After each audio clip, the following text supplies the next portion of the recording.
दोस्तों स्वागत है आपका हमारे चैनल ज्ञान लो में। आज हम सॉल्व करेंगे question number 5 and question number 6 exercise 7.1 का। तो क्वेश्चन नंबर 5 ले लेते हैं। क्वेश्चन नंबर 5 में हमें क्या दिया गया है, line L is the bisector of angle A. तो यहाँ पर हमें जो एल लाइन है, ये देखिए जो एल लाइन है ये एंगल ए का बाइसेक्टर दिया गया है। बाइसेक्टर का मतलब है कि हाफ ऊपर और हाफ नीचे दोनों बराबर हैं, बराबर हिस्सों में एंगल ए को ये डिवाइड करती है।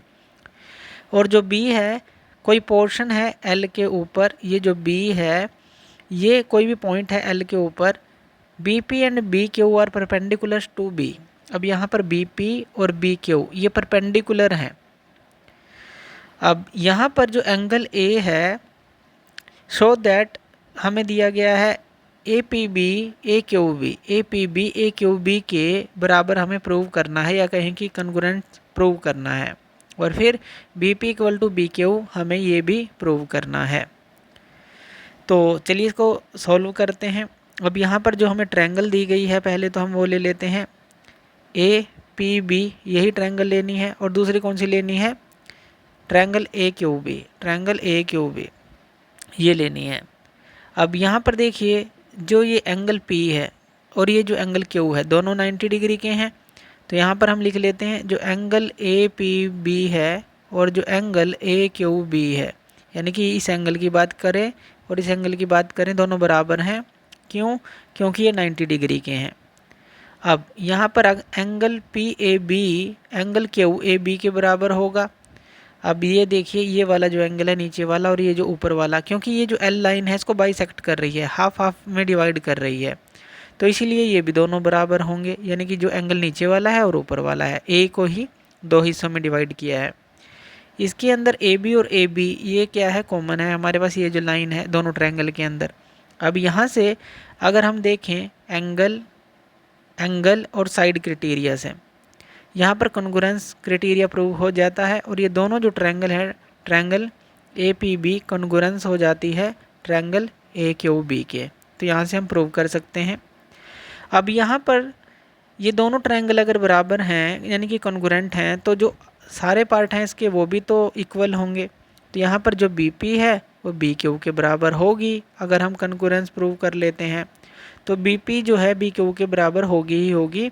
और इसका मतलब क्या है, जो बी है वो इक्वी डिस्टेंस है यहाँ से, अगर हम देखें from the arm of angle A which proves, जो इसको सेकंड उसको प्रूव करती है।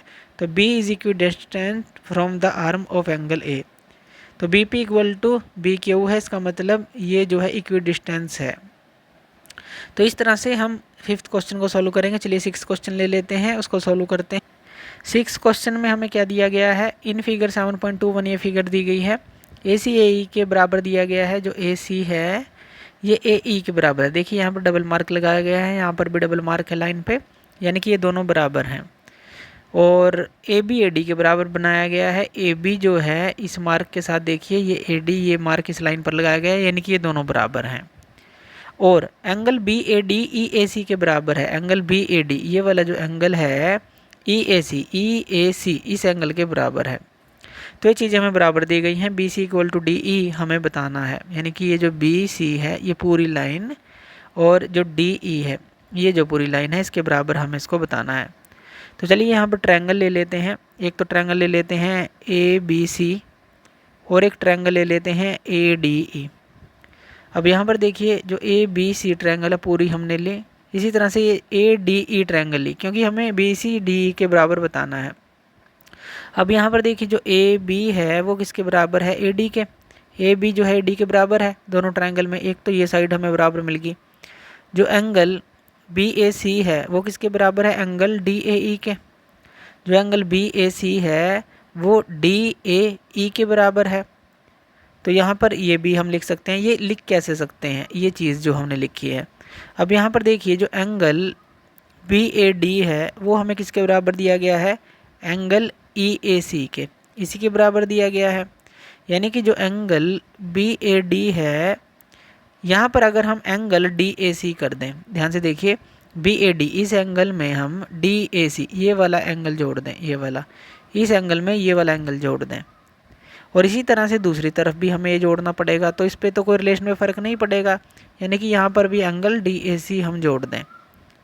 तो अब होगा क्या, अब देखिए BAD और DAC दोनों को जोड़ दें, BAD DAC, तो ये पूरा एंगल बन गया, ये जो एंगल है यानी कि BAC एंगल बन गया। तो यहाँ पर यही हमने लिखा है कि BAC एंगल बन गया। और EAC DAC, DAC और EAC ये वाला एंगल और ये वाला जोड़ दें तो ये एंगल बन गया जो हमारे पास है DAE। तो इस तरह से हमने ये जो एंगल है दोनों तरफ जोड़ दिया, तो इस पर रिलेशन में फ़र्क नहीं पड़ना चाहिए, तो इससे हमारी ये रिलेशन आ जाती है। अब यहाँ पर जो AC है वो AE के बराबर है, ये हमें गिवन है, जो AC है और AE है ये तो हमें दी ही गई है। अब यहाँ पर साइड एंगल साइड क्राइटेरिया से यहाँ पर कॉन्ग्रुएंस प्रूव हो जाता है कि जो ट्रायंगल ABC है वो कॉन्ग्रुएंट है ट्रायंगल ADE के। अगर ये दोनों कॉन्ग्रुएंट है तो यहाँ पर हम क्या ले सकते हैं, BC जो है DE के बराबर है, यानी कि जो दोनों ट्रायंगल अगर बराबर हैं तो BC DE के बराबर तो होगी ही, BC DE के बराबर हो जाएगी, क्योंकि कोरस्पॉन्डिंग पार्ट होते हैं कॉन्ग्रुएंट ट्रायंगल के वो इक्वल होते हैं। तो इस तरह से 6 क्वेश्चन को सोल्व करेंगे। तो थैंक यू वीडियो देखने के लिए, और इसी तरह की वीडियोज़ के लिए आप हमारे चैनल ज्ञान लो पे हमें सब्सक्राइब कर सकते हैं। धन्यवाद।